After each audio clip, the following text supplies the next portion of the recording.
Hello, welcome everybody at this very early hour. We are very happy that you found your way to our panel today, and we hope you will have an engaging session. My name is Sanne Jansen from the Data School at Utrecht University in the Netherlands. And I have the pleasure of moderating this panel with four excellent panelists today. Before I introduce them to you, let me explain who we are, why we came up with this panel, and what we hope to achieve. So, Data School is a research and education platform at Utrecht University. We investigate how big data and AI transform public management and media industries. We do this through collaborative research. We work together with government organizations and media companies to investigate how big data and AI transform their organizations and how we can support them to use data science and AI and to responsibly. This has led to the development of applicable processes of value-sensitive design deliberations, such as our Data Ethics Decision Aid, DATA for short, which is widely used among Dutch government organizations, but has also been rolled out in Finland at the Social Insurance Bank and the Digital and Populations Data Agency. Together with DPG Media, we recently adapted the data to the specific needs of media companies to support informed decision-making and risk mitigation regarding AI implementation. Another example would be the FRIA, our Fundamental Rights and Algorithms Impact Assessment. As researchers embedded in organizations, we can see how regulations such as the AI Act and GDPR are implemented, are working, or fall short. We can identify which efforts, competences, and infrastructures are needed to translate policy into action, build the needed capacities, and make it operational. And this brings us to our panel today. Since we gathered here last year, things have taken a dramatic turn. The transatlantic alliance is rapidly deteriorating, and erratic sanction policies from the White House alert European countries to their enormous dependency on US big tech. While there are, at least rhetorically, bold promises to become less dependent, the EU Commission and large parts of the EU Parliament fall in line with the big tech narrative of the AI race. Under the pretext of stimulating innovation, the EU undermines their own regulations, watering down the GDPR and the AI Act, makes foolish investment proposals for AI megafactories for which there are no viable business models or applications at the time, allows Microsoft to co-write regulation, which allows the company to keep the environmental impact of their data centers a secret, weakens advocacy groups, and shields tech lobbyism from transparency and accountability. Well, the list could be continued, and the fact that von der Leyen repeats AI propaganda in her talk for promoting deregulation in the name of innovation fits perfectly into this larger picture. So here we are at CPDP. Data School is a proud conference partner of CPDP, and we have had a number of panels here in the past. In all our panels, we seek to invite speakers and organizations who can demonstrate and imagine how EU regulation for data and AI can be translated into action and how deficiencies can be addressed. And this is more urgent than ever before. Our leaders have failed us thoroughly, but we are right on topic of this year's CPDP, competing vision and shared futures. And I think I speak for all on this panel when I say that we reject the visions for algorithmic societies and economies as they are currently floated by the US and China. We still hope that the Brussels effect will continue as dissemination of progressive policy, safeguarding the open and democratic society, and not turn into a capitulation to US domination. This panel takes measure of the damage done and proposes ways forward for contesting AI and defending democracy. Perspectives shared in this panel come from experts in advocacy, research, and politics. To build capacities and practices for aligning algorithmic systems with social norms and values of our open and democratic societies in Europe. Now, we will move on to our excellent panel speakers. They will first introduce themselves.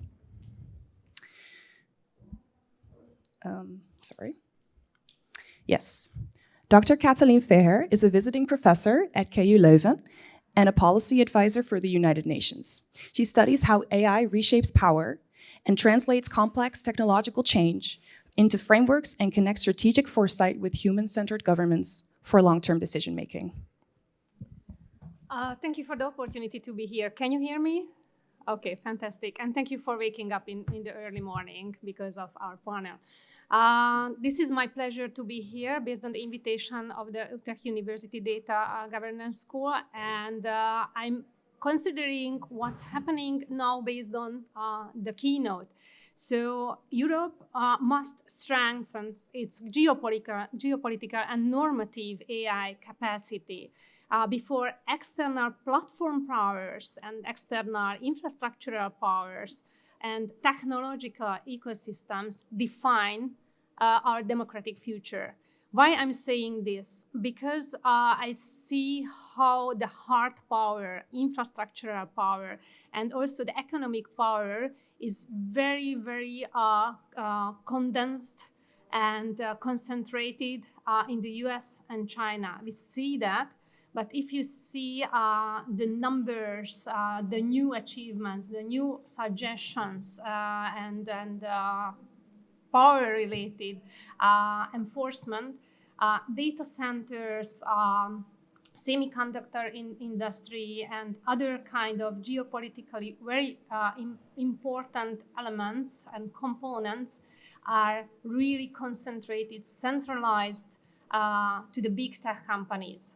And the European Union is totally dependent on this. What is our strength in this case? Our strength is about the soft power AI, which means how we can build not just regulation and the balance in between this kind of hard powers and economic or infrastructural powers, but how we can build narratives and also agenda for the future. Today, still, somehow this is a weakness how the European Union is focusing on tech foresight or strategic foresight with research development, just focusing what's happening now and how we can be reactive. The proactivity element is missing. And representing the UN initiatives in AI policy and governance, and also see how big competition is available in different kind of AI governance and AI ethics initiatives, focusing on inclusivity and focusing on democracy. However, we are just, behind the story in Europe, and we don't have a real ally at UN. UN is focusing on diversity, asking mostly the global south, but for example, not the Eastern European participants, basically, or just focusing on the very powerful Western European roles in academia and industry and also policy making. A lot of ingredients are still missing from this story. So for me, the question is how we can build very strong narratives and future agenda in the geopolitically dependent context for the European Union. And what is our strength? And not just the regulation, not just the policy making, but also how we can be an agency in case of the AI technology, how we can build our democratic values by AI governance, by design, and also by tech companies with sovereignty in the European Union. These are the key questions for me, and based on our results in our very international research, mostly transatlantic Horizon Europe research, we see the bottom-up and the top-down opportunities for this. However, it's also visible how the very successful entrepreneurs, companies, agencies want to see themselves on the market, the very competitive market. And in this case, this is about brainwashing.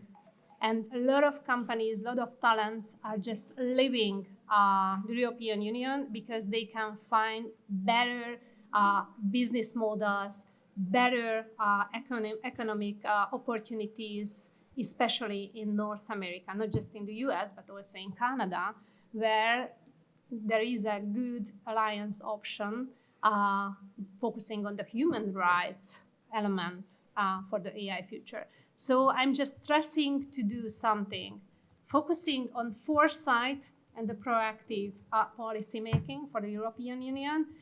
Yes, we have AI Act, we have DSA, we have GDPR, a lot of great enforcement, but in this case, it's not enough. For building a very valuable, democratically driven future governance in AI, we need to move forward with allies like the United Nations, like very progressive countries like Canada and their achievements. And this is the only option to be in the competition. Thank you.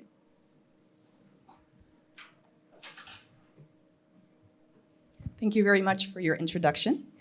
Next, Dr. Oliver Marsh. He's the head of tech research at Algorithm Watch, where he leads research work and partnerships on policy areas, including the Digital Services Act and the AI Act. Thank you. Thank you. You can all hear me, I hope. Thank you for the invite to be here. So, as mentioned, I'm with Algorithm Watch. We're an advocacy organization, a non-governmental organization based in Berlin and Zurich, and we focus on Germany, Switzerland, but also the EU as a whole. And our aim is to make sure that technology, algorithms, AI strengthen rather than weaken human rights, democracy, and justice. An important part of that is, of course, narratives, which is the word that we are talking about a lot today. And also, as was mentioned in the introduction, though I am the head of tech research, my job is mostly around partnerships. It's not necessarily we do some research, but my job is mostly about partnerships. And I think that is the key words today are, I think, partnerships and narratives. So just to briefly mention about some of the work Algorithm Watch has been doing. It was already mentioned earlier about Microsoft co-writing energy transparency regulations. So this was work that we uncovered. So Microsoft and a group called Digital Europe basically wrote a paragraph or two about how energy usage of data centers should not be disclosed because of confidentiality reasons, and the European Commission copy-pasted it pretty much directly into a delegated act of the Energy Efficiency Directive. So this was some work that my colleague Julian helped uncover. And we've also been doing work around, for instance, advocating language that should have been included in the AI omnibus around the banning of non-consensual sexualization within AI tools, which is obviously a horrifying topic, but also a surprisingly complicated one because you want to make sure that liability falls where it's actually deserved. So these are complex topics, but ultimately come down to an advocacy point, which brings me to this point about changing narratives. We can make regulations, we can put regulations on paper, we can try and implement them. What we're in the business of right now against a very powerful countervailing force from the United States is to try and change the narrative, is to try and say, we don't just have regulation, we want regulation. Regulation is a good thing, and make people see the reasons behind what, for instance, the European Commission or organizations on this panel or AI companies or tech companies that are trying to build alternative platforms to help people understand why that is needed. And that's a case of changing narratives.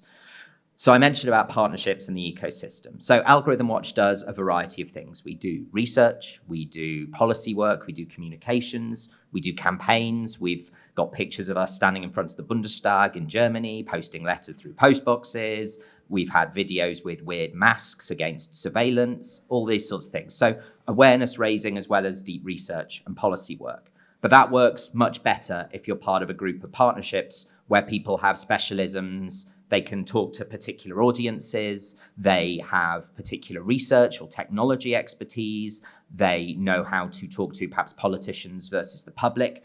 So this ecosystem is really key. And I think that's why it's important to be at somewhere like CPDP, because there are lots of different communities within it. But we also, and just as we go through the questions and the discussion later, I think it's worth keeping this in mind, we should be reflective of a few limitations. So we often say, and I've used the word now, we often use the word we. right? We need to change the narrative. We need to do X, Y, and Z. And who are the we here? And I don't mean that in an intellectual sense. I mean it in a very practical sense. When I say we, am I talking about Algorithm Watch? Am I talking about Algorithm Watch and our partners? Am I talking about Europe? Am I talking about a broader tech policy community? And the answer is, if we change those things, if we change what we mean by we, then our strategy has to change. CPDP will have a lot of fantastic ideas, people, communities within it. I might be wrong, and I'm sorry if I am. I do not think that there will be many people at this conference who are skilled in convincing people who are not already scared of big tech to be scared of big tech. That is not necessarily what we are good at. I might be wrong, and if so, I'd be glad to hear. But I think what we are very good at is bringing together a community of people who see the harms, who know the concerns, who know the risks, and can communicate those and think about alternative futures. But we need to work more broadly with people who can take what we in Algorithm Watch call the worried as a target group. Members of the general public who are a bit concerned maybe about surveillance, don't love giving up all of their personal data, but are not as deeply concerned and don't see the implications that we have. And communicating with that group is very different to communicating with the European Parliament or the Bundestag or journalists, for instance. So sometimes our partnerships do go beyond the wider tech community, tech policy community, and into what we call a target group of the explainers who do have those connections more into the public. So we were delighted the other month to be featured in the German version of Glamour magazine, for instance, talking about non-consensual sexualization. That is exposing our work to an audience that isn't necessarily deep in the tech policy field. So I will wrap up there on just to sort of reframe and summarize my two thoughts, which are an ecosystem approach and working together is going to be absolutely vital to bring our separate strengths together. But when we say we should be very conscious of who the we are who's doing the talking and who the they are is that's doing the receiving, because those are completely different communicative and advocacy strategies. So I'd like to frame sort of my contributions later in this panel through those 2 points. Thank you so much. So on to our third panel member. Nadia Benaissa is a lawyer and a policy advisor at Dutch digital citizen rights organization Bits of Freedom. Yeah, thank you so much for having me. Good morning, everyone. Bits of Freedom is a digital rights organization based in Amsterdam. And for the past 27 years, we've been mainly focused on policy and legislation. But as you've heard today already before, legislation is just not enough. So over the past few years, we've expanded our resources. We continue to influence policy, but we also collaborate with affected communities, which is something I really want to dig deep in today. We also ensure that our communication reaches a broad audience, and we do our own research. We're now also pursuing legal action. You might have heard about the case we've recently won against Meta, also an appeal for failing to comply with the DSA. But focusing on AI today, the Dutch government eagerly uses profiling AI to predict who will commit fraud, who might receive unlawful benefits, and even which children might end up on a criminal path. So the child benefit scandal is very well known internationally, but we've also seen that people were discriminated against by municipalities, by ministries, and by administrative agencies. So today I would like to share one experience of a particular case, which is called the Top 400, to shine some light on the affected communities especially. So this was, the Top 400 was a project of the municipality of Amsterdam. And this program targeted children between the age of 12 and 22, so a very young age. And these children were not even convicted of any crime, and sometimes not even a suspect of a criminal offense.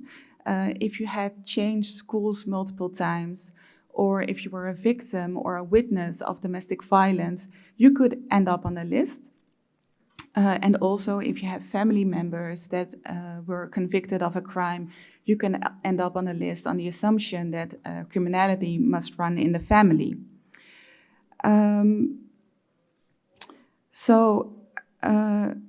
Yeah, sometimes it were literally siblings of people that were convicted before, and an algorithm was used in this program as well. It was called the ProKid Plus algorithm. More than 100 children were selected by this algorithm, and children and their parents were not allowed to know that they were selected by these algorithms. It was done in complete secrecy. So administrative workers were instructed not to mention the algorithm. So after a year, the use of this algorithm was discontinued, but the children that were selected by this algorithm still remained on the list. So this program was extremely invasive. Data was collected on these children and their families, and the information was shared with many affiliated organizations, around 40 different ones, and families had no idea about the data that was being processed about them and shared about them, but certainly felt the impact of the large-scale surveillance. So people came to the door of these families asking questions. Children that would go outside were being stopped multiple times by police officers. And even at school, mentors were given all kinds of information that shaped a picture of these children. So wherever a child went, they were seen as a potential criminal before they even had a chance to figure out for themselves what they want to become in life. So can you even imagine focusing on the next geography test when you're being chased like this? So together with others, we began to highlight the problematic way in which the municipality of Amsterdam was treating children. PILP, a strategic litigation firm in the Netherlands, filed a Freedom of Information request. And together with researcher Fieke Jansen, they digged into all of the documents and also the algorithm that was being used. And PILP was also able to connect with affected communities, which we included in every other step we took from then. So Bits of Freedom was included for its expertise in technology and human rights, and Contra Altalid and Fair Trials were included for their expertise on ethnic profiling by the police. And then there was a documentary maker, Nirit Pellet, who made an amazing film called Mothers, in which she portrayed mothers of the children in the top 400 and brought to life how powerless these families felt.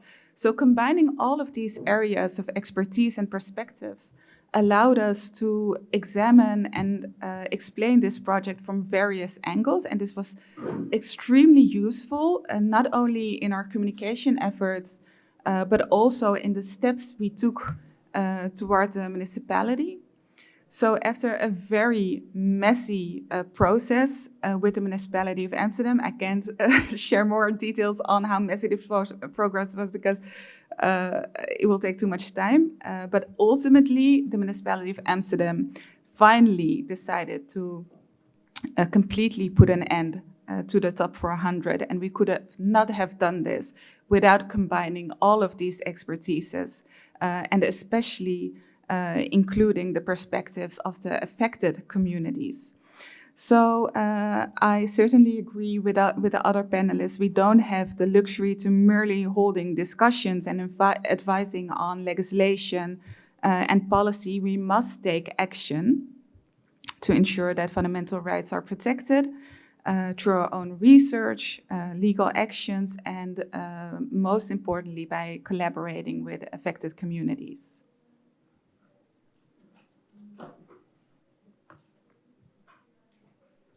Thank you so much for sharing that. And last but not least, we have Dr. Mirko Tobias Schaefer on our panel, who is an associate professor of AI, data, and society at Utrecht University. He is also the science lead of the data school. And Mirko also serves on the advisory committee analytics of the Netherlands Ministry of Finance. Thank you. Thank you for having me. Can you understand me in the back of the room well? Yes, thank you so much. So to add to what my colleagues spoke about, I try to bring some order to it, maybe. If we look at AI governance or the governance of responsible AI or the efforts that are made, we can maybe distinguish it in 3 layers. On the macro level, we would have the national and the supranational regulation and the awareness that is dedicated to the issue of governing AI responsibly. And the EU has tried to model themselves as an organization that wants or aspires to protect human rights, civil rights in their efforts of AI regulation. Much attention is geared towards this macro level, what politicians say, what people call for kind of regulation, etc. And then we have a meso level, where actually this regulation has to be translated into workable processes. People have to implement it. Very often that takes place on the level of organizations, whether they are large or very small, like a single company. But think of a municipality, but also think of an entire region that tries to comply with the law and implement these issues. So the real work takes place on this meso level, where someone has to make sense of the written law and to understand how can we actually develop practices that represent the spirit of the law and lead to compliance. This part gets relatively little attention in the media, by scholars, etc. This is something that takes place often in the shadows. I will dig into that a little bit deeper. And then there's the micro level. That would be individual persons. There's one angle of attention that we see in this area currently, that is so-called AI literacy, which is very much in line with how we treated environmental concerns in the past decade, something that is delegated to the individual. You have to take care of your own AI literacy skills. Employers might think their employees have to obtain these skills, like they learn how to drive a car and then things will be fine. We can easily comply with the law. It is much more complicated than that. On the micro level, we also see a nurse who makes sense of an algorithm that has been implemented on a hospital floor, who tries to annotate the data accordingly, interpret the results, train their fellow colleagues in how to work with an algorithm. It's a lot of custodial work that takes completely place outside of the limelight. It is also not accounted when someone sells an algorithm to an organization that this labor is something that's part of it, and these skills need to be developed.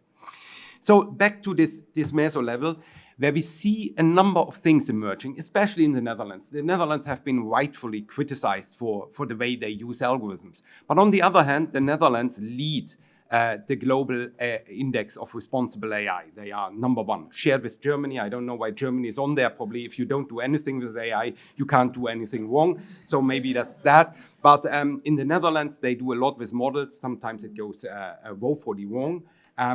But there's some things that we identified in our work at the data school with media industries and public organizations. And that is that we have people, practices, and structures that help to translate this AI governance into operational practices.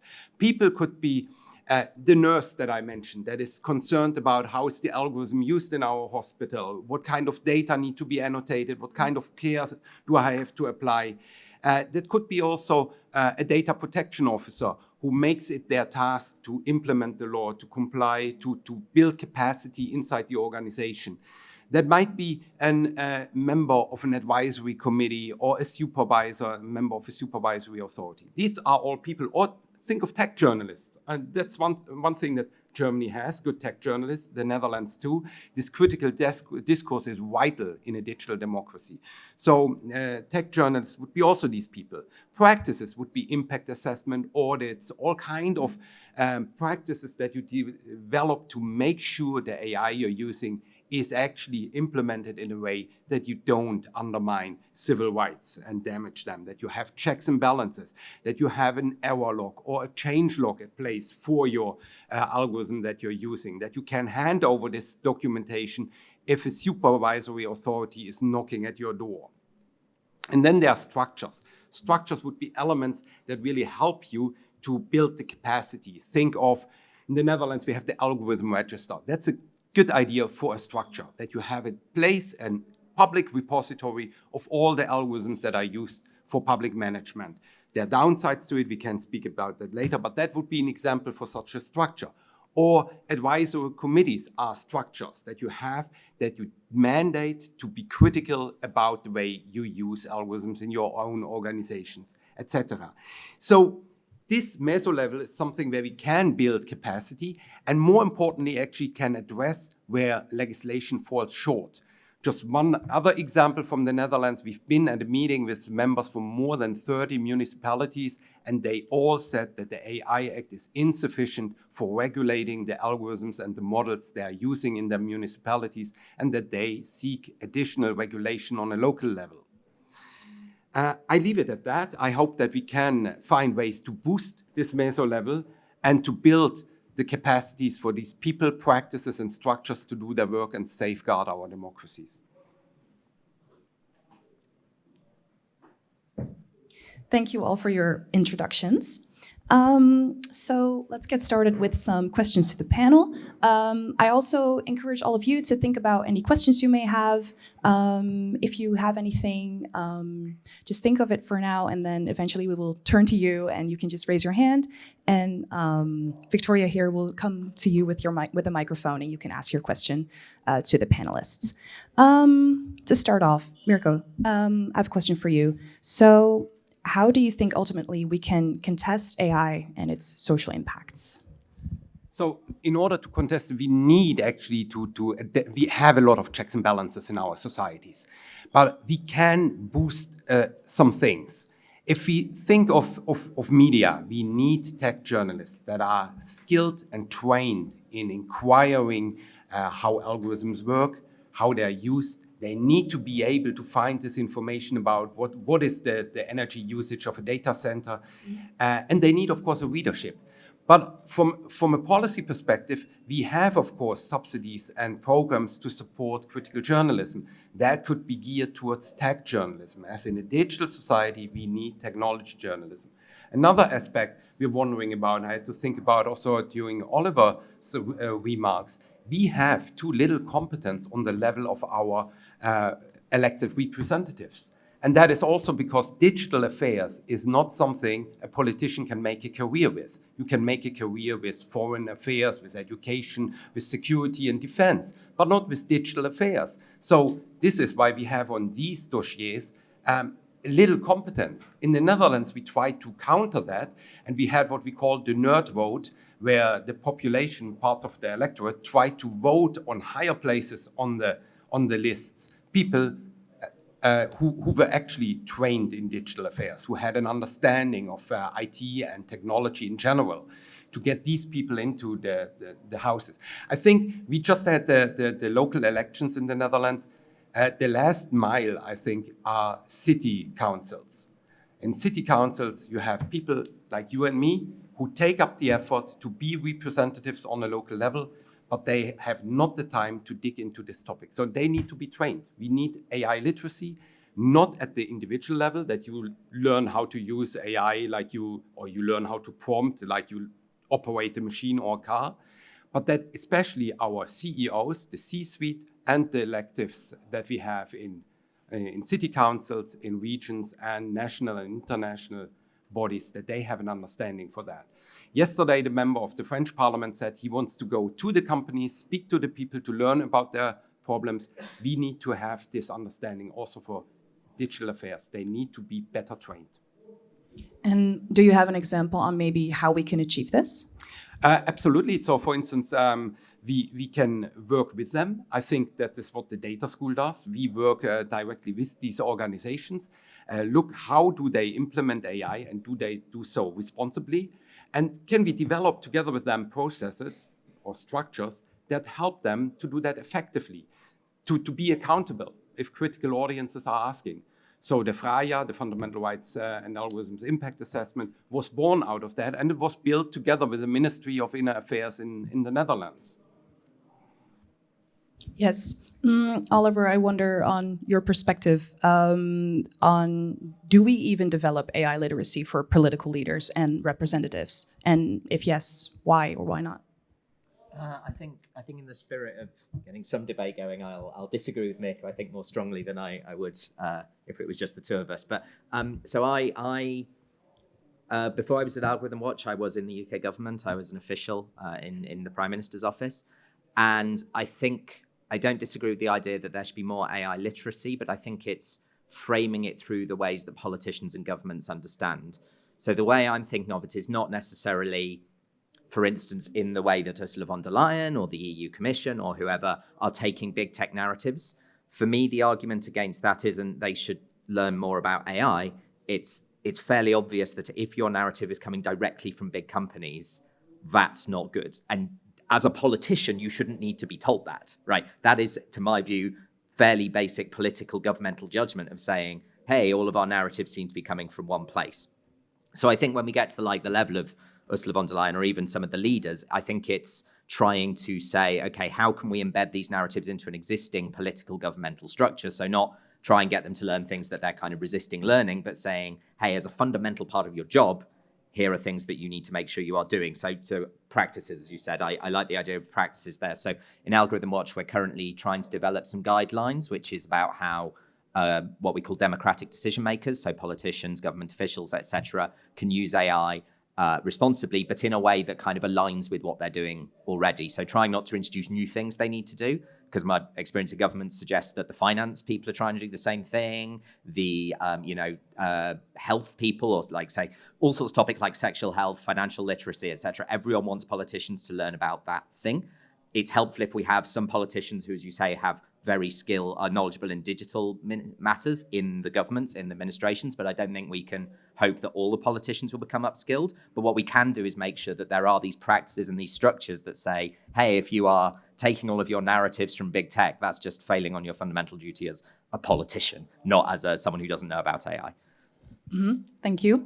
Katalin, I wonder about your thoughts. Do you think we could combat this big tech narrative by the international allies that you mentioned? How would that look? It's critical. It's critical to do that. Based on our research, working with the most influential 44,000 social media narratives all around the world, so we studied this. We should see the landscape together. What is the most important on this landscape for the future? Just AI governance and AI benefits. That's all. Not AI ethics, not inclusivity.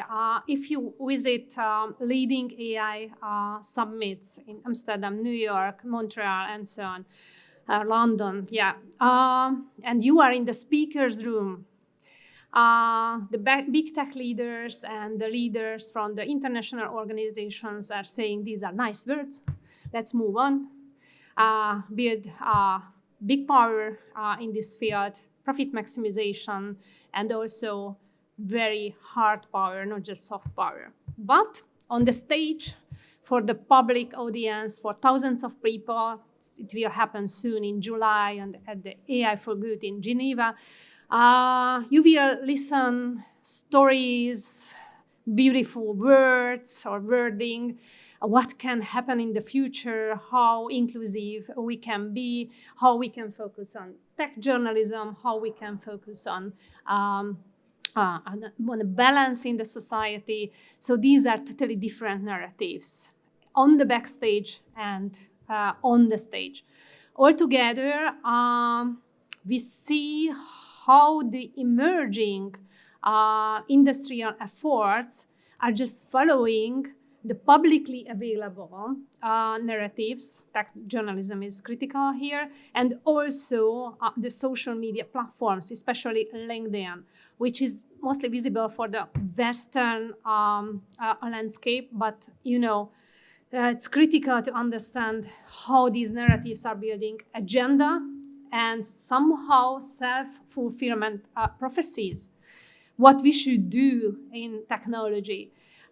What can be and a very important input to all these very powerful narratives, platform-driven, marketing-driven, sales-driven narratives. These are just nice words again. Education and research. This is in my mind. Okay, I'm talking from bottom of my heart because basically I'm working for the higher education. But I see two things. First, how research can balance the understanding. Yeah, this is maybe something powerful, what I said.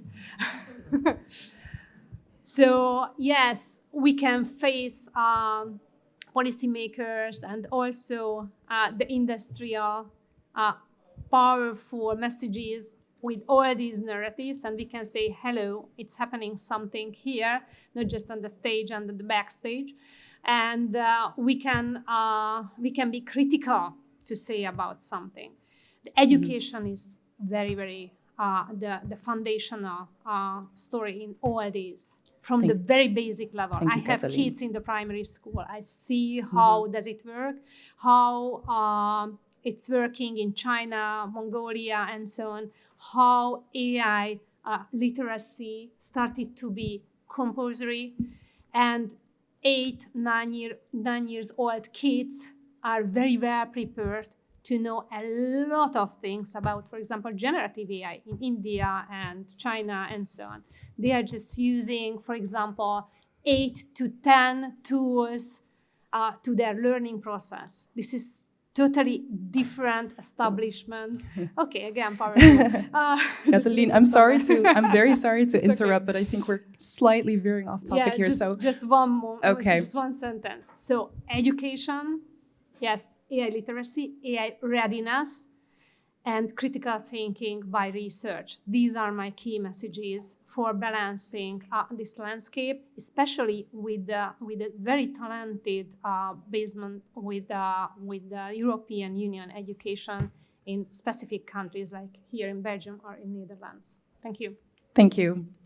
Nadia, I have a question for you. What do you think is the role of NGOs such as Bits of Freedom in bringing awareness to the public and also to policymakers? What do you think is your most vital role in that? Yeah, I'll get into that.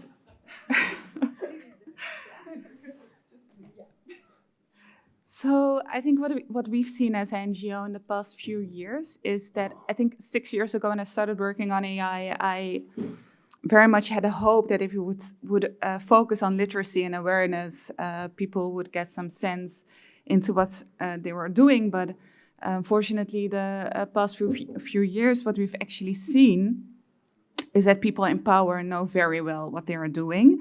And even when they are warned about the risks, the reality check is that discrimination sometimes is not just collateral damage, but the actual purpose.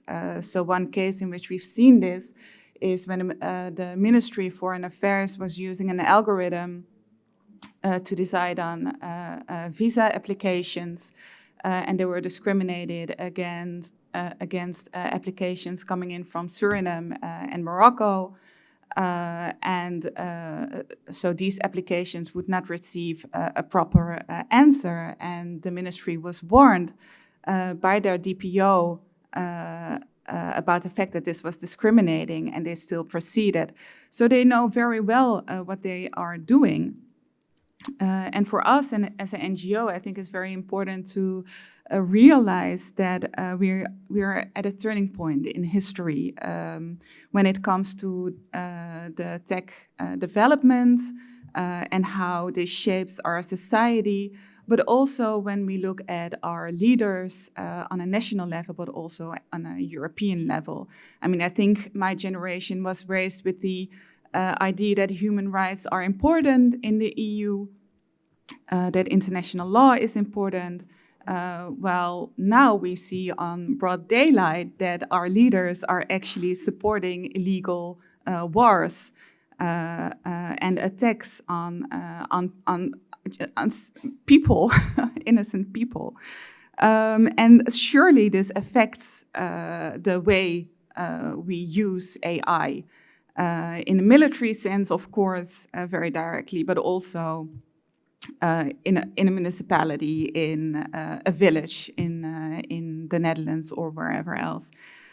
So I think for us, like I've said before, we've been focusing on policy a lot, but we're making a shift towards really listening to affected people because they have the knowledge of how it feels to be treated in a discriminating way and in a violent way by our governments. And we really need a vision of how society should be shaped and then take actions to get there.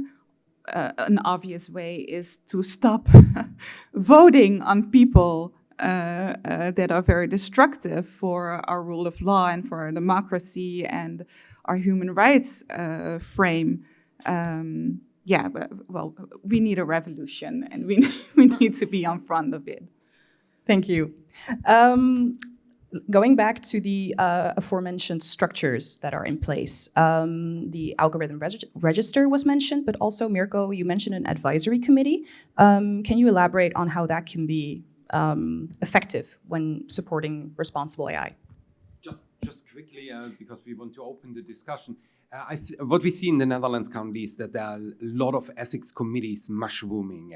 Municipalities add an ethics committee. Even my university has committees that comment on AI use. So the question always is, what kind of support do you give these committees? What kind of training do they have? What kind of compensation that people can take the time off for? And I think there are viable ideas like having a citizen council on questions of data analysis and AI in a community, of course. But then you want to have also people at the table who couldn't afford to be there. So you need compensation that needs to be organized. You need to train these people. And eventually you have to give such a body a mandate. If all these things are not there, then it is, of course, ethics washing. If these things are in place and such a committee has support, has funding, has a mandate, then it can be effective as a critical friend in the organization, addressing things that go wrong, and also supporting people in the organization who want to make a difference, want to take a different decision. Very often, Nadia, I think in these organizations, people don't know where to complain. Do I have the mandate to pull the plug on an algorithm? What would happen if I do that?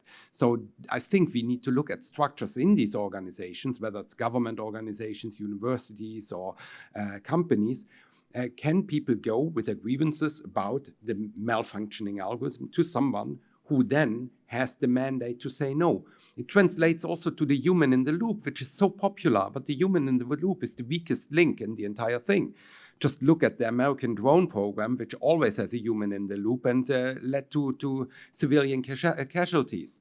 So it goes really about what mandate have the people that you assign with the mandate. Yeah, go ahead. I very much agree with you, Mirko. I love the research that you're doing on the algorithm register. And we as an NGO, I think the algorithm register is a very important tool to see what is going on and to decide on what kind of research we want to do. And we also see that a lot of information is just not included. Like, what are the risks? Is there a DPIA done? Like, what are the legal basis to have this algorithm as a, for example, municipality or another kind of governmental organization? So I think it's exactly what you're saying, ethnic washing. If you disinclude all these kinds of information and just show the world, look how transparent we are, while it's far from transparent in reality. Thank you. Yeah, I agree. I mean, the algorithm register is a good idea, but we don't have a clear understanding of what is registered and why is it registered in the Netherlands. So in the register, one of the most frequent algorithms we see there is about anonymization. That is for the freedom of information request software that automatically redacts documents and removes the names. So my question is, why does every municipality develop their own anonymization software? And secondly, why does it have to be in the algorithm register? What is the possible harm? I think there are things like the 400 algorithm is much more relevant to be well documented there. And that's the second issue. These things are not well documented. We don't even see whether the algorithm has been fully documented. Yeah. Okay, I wonder if anybody in the audience has any questions. If so, just raise your hand and address your, yeah, there, thank you. Please state to who you would like to ask your question. Sorry. Oh, you can keep the mic. No problem. Hello, I'm Elliot Bantinelli with Data Rights. I'm not addressing this question to anyone actually, but I'm just curious overall, what is the solution you're proposing to sort of the attitude of imposing AI that we're seeing from big tech companies? Because it's great to talk about narratives, it's great to talk about policy and regulatory options, but what we're seeing right now is also companies just shoving down our throats AI projects left and right, and that comes deeply embedded with a narrative and a vision of the future. And I feel like as much as we want to talk about shaping narratives and influencing and AI literacy, if the first contact most people have with this technology is through these tools, through their operating system, search engine, or even at work, that's what's going to shape their vision of AI and how they use it. So I'm kind of curious what sort of solutions we have to fight against this. Anybody would like to respond? Sure, thanks. I think I half agree, but not completely, with the premise that the tools will kind of determine the narrative. I think, we have seen backlashes against things. We can think of Cambridge Analytica, for instance. So how do we sort of manufacture and push those backlashes?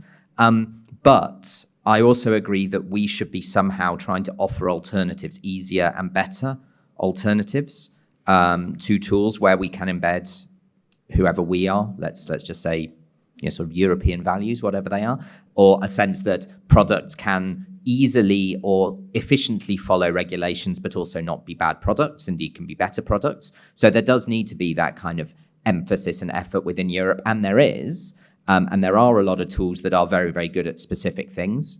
DeepL, for instance, was one of the leading translation softwares before other translation softwares. It's now partnering with AWS, which is deeply frustrating, but it was, a German success story. What is needed there is Europe to kind of, again, understand who is it actually trying to make products for and what problems is it actually trying to solve, rather than try and create the next Twitter or the next Facebook, but rather go, what would problems that people would really like to be solved? Can we create tools that do that in a way that then does, again, say this narrative of you don't need Meta to solve your problems. You can have a company that really actually cares about your problems, solving your problems in a way that's respectful of regulation. Thank you. Oh, yeah, I see a hand there. Thank you very much. I wanted to ask something in relation to the fact that we do have all these instances that, for example, the discrimination algorithm that happened, and there's so many examples out there. And then you also talked about how we do need this very important role of tech journalists that go and investigate, because without them, for example, we wouldn't know about these examples in the first place.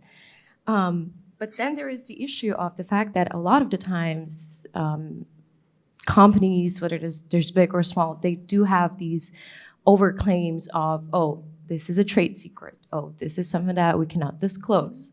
You cannot access the code. You cannot access different components. And then some of them, for example, platforms, they even have in their terms and conditions prohibition against public scraping. So what is the role for policy in all of this? How can we actually facilitate access to civil society? Do you have any examples of how we could do that? Thank you. I think Nadia, do you want to? This is very common, the secrecy argument. We can't disclose our all of our information. I think if you're an organization, and especially a governmental organization, using algorithms and you don't want to be transparent on how this algorithm works, don't use it. No one is forcing you to use an algorithm.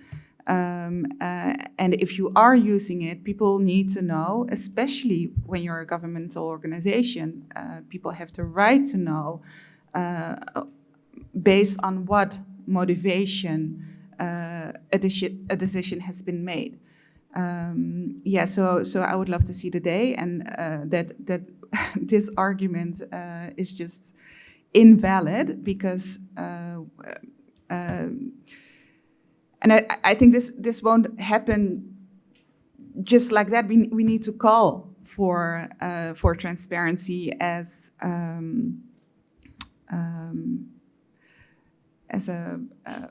voorwaarde. As a condition, I'm sorry, I forgot my English this morning. As a condition, if you want to use AI. If you can't, don't use it. Simple as that, I would say. I think there are significant challenges for journalists, of course, to go to the bottom of that. But there are also great examples of investigative journalism, journalists who try that. So Lighthouse Reports, working out of the Netherlands, is an example that does an incredible job in that perspective. And I think funding those organizations, or if there are larger media outlets that include their coverage and compensate the journalists for that, is something that helps. Plus, of course, that policymakers should avoid that journalists do not get access or get threatened with lawsuits. That is something that, of course, is stifling the fourth estate significantly. But just as a small addendum, also related to Lighthouse Reports, sometimes that happens in a very collaborative way. For instance, the city of Rotterdam collaborated with Lighthouse Reports to shed light on the way how the so-called Rotterdam algorithms malfunctioned. And actually, reporting came more than almost 2 years after the civil servants themselves decided to terminate the algorithms, as they noticed the algorithm isn't doing what it was intended for. So it did not identify a risk population of social benefit frauds. It did not reduce the workload of the civil servants. Hence, they stopped it on their own accord and accidentally handed over the training data to the journalists for the investigation and reported, of course lawfully, a data leak. But that gives us now, as researchers, one of the few good audits of an algorithm in the Netherlands. Perfect. Thank you. And yeah, we have a question here in front.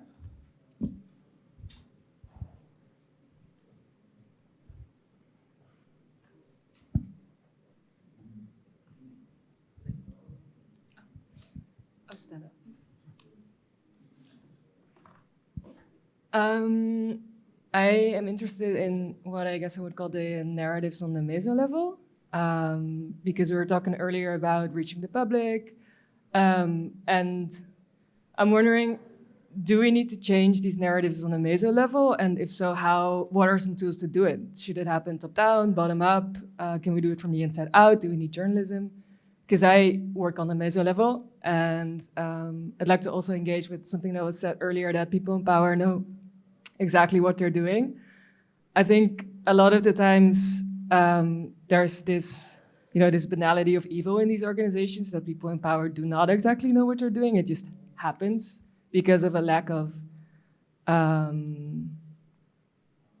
decision-making, informed decision-making.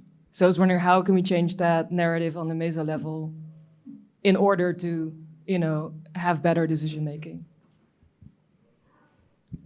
Have you? Thank you. I think this is a really relevant aspect. If I work with, say, a chief data officer or people who are project managers and have to implement an algorithm, one of the big issues they see is that at the top of the organization, there's an idea about what AI can do for the organization. But very often, this is it's a transformative change, because AI carries and transforms values.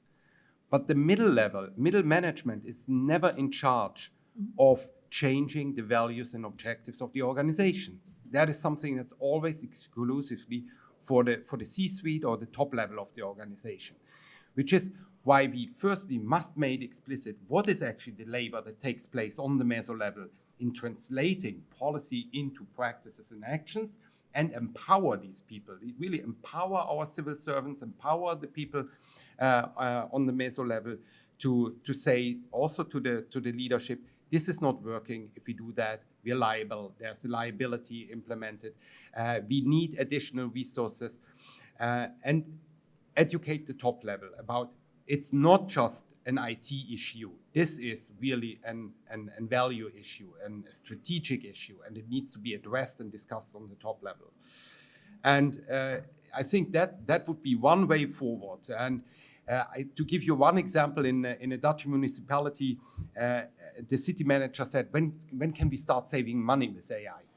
But the project manager said, this is the wrong way to address it, because the next years it will cost you a lot of money, because we have to look at it, we have to see whether we have the capacities, we have to retrain people, we have to work with the fallout that might happen, we have to plan for that and accommodate that. So it will cost you money. May I add something? Just a very relevant example in my mind, generative AI. ChatGPT, Copilot, Cloud AI, Gemini, what you want. These tools are not just tools anymore in this, not just on meso level, on every level. Because if we want to keep the human in the loop, and we want to be productive, effective, and so on, we are using these tools. Sometimes this is compulsory at a company, in an organization, an institution.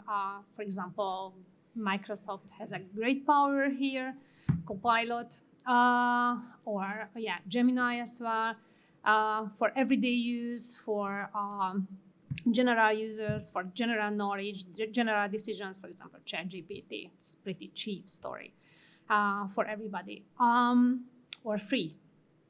And in this way, I see how generative AI is the part of this story, because tech journalists are using, for example, generative AI tools for investigation. On meso level, bottom-up, top-down levels, everywhere, people are just asking these tools, not just because of productivity, effectivity, and so on, just, learning, understanding, and so on. They want to be very well prepared, ready for something new which is coming up.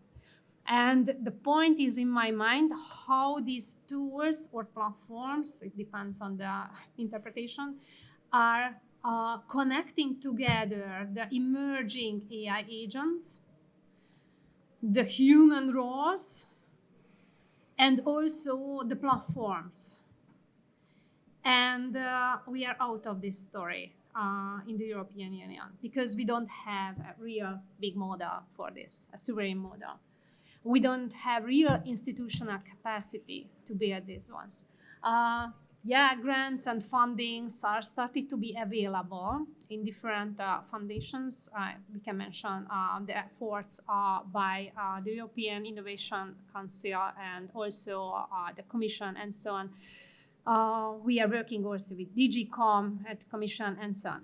But the point is, these tools, these generative AI tools, are learning from us, who we are, from us, but we don't have real feedback, because this is missing from the institution. Just, there is an expertise presenting something, talking about this. We have questions here after them moving forward, but everybody is alone finally with their thoughts, with their understanding, and asking these tools.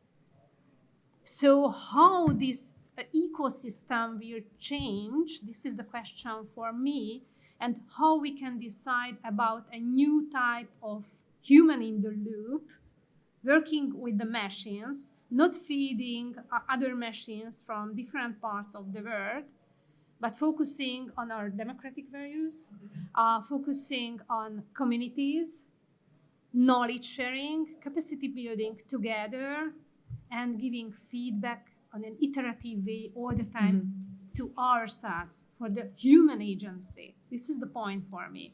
Because if we just move forward with this kind of generative AI tools, no real regulation for them. This is just, in the risk assessment of AI Act, this is on the second level. Not so risky. For me, that's very risky.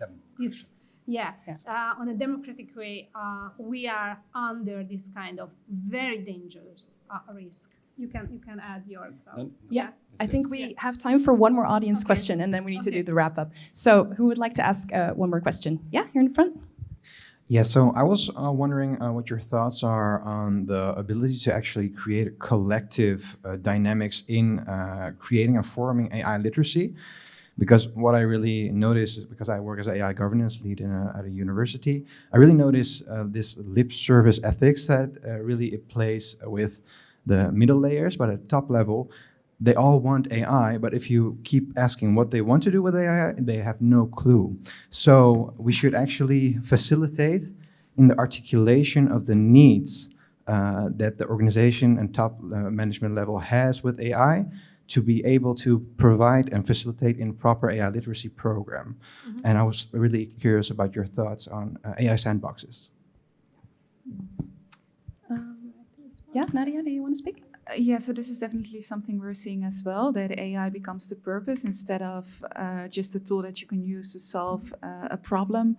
And we are also seeing this on a EU level. So some of the deregulation changes that had been proposed by the Commission was very much focused on using AI as a purpose instead of being sort of neutral towards technology. So when it comes to your question on AI literacy, I would say, so I just think that the answer is just not so simple. What I would really love to see is that we're learning from past mistakes, especially breaches of human rights that we've seen in algorithm use many, many times, especially in the Netherlands.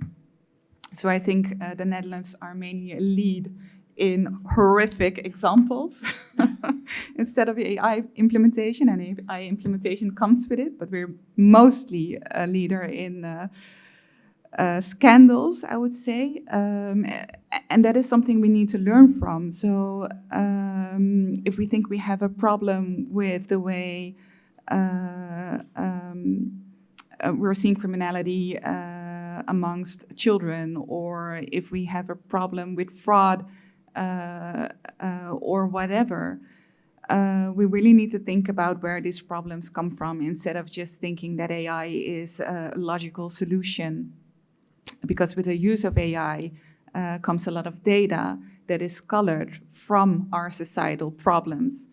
So police using AI means that the data will be colored by problems that we're facing around ethnic profiling, for example. And I think we really need to hear the affected communities on how their lives were damaged in a way before we can even talk about the legal and the technical points. Like we need to understand the effect on people's lives, I think. Thank you. Okay, so thank you all very much for attending today's session. I hope we can all take away the points that were mentioned by our 4 excellent panelists. So please give them a round of applause.